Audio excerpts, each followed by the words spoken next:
ഓം കൃഷ്ണായ വാസുദേവായ ഹരയേ പരമാത്മനെ പ്രണതക്ലേശനാശായ ഗോവിന്ദായ നമോ നമഃ.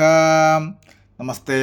ശ്രീമദ് ഭഗവത്ഗീതയിലെ രണ്ടാം അധ്യായമായ സംഖ്യായോഗത്തിലെ 29-ാമത്തെ ശ്ലോകം വരികൾ സഹിതം തുടരുന്നു.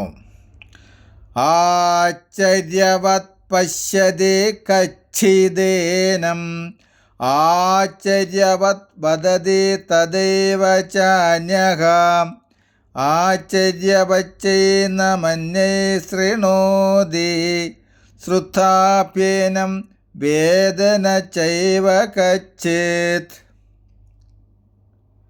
നമസ്തേ. രണ്ടാമധ്യായമായ സംഖ്യായോഗത്തിലെ 29-ാമത്തെ ശ്ലോകത്തിൽ പറയുന്നു,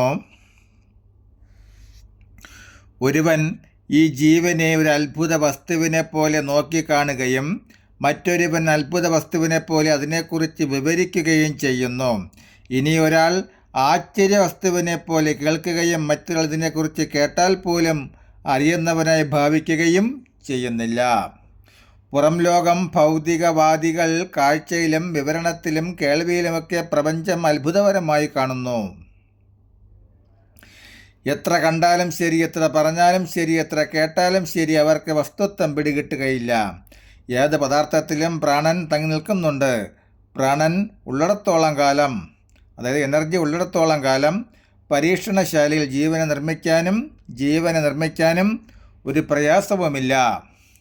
അങ്ങനെ എത്ര ജീവനെ നിർമ്മിച്ചാലും ആശ്ചര്യം ബാക്കി നിൽക്കുന്നു. ആശ്ചര്യം അജ്ഞതയുടെ ഫലമാണ്.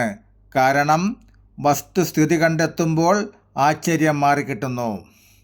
ആത്മസാക്ഷാത്കാരം നേടിയവർ ഒന്നിലും ആശ്ചര്യപ്പെടുകയില്ല.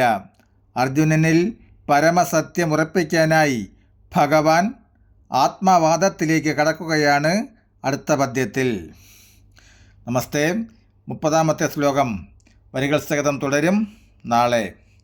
ഹരേ രാമ ഹരേ രാമ രാമ രാമ ഹരേ ഹരേ ഹരേ കൃഷ്ണ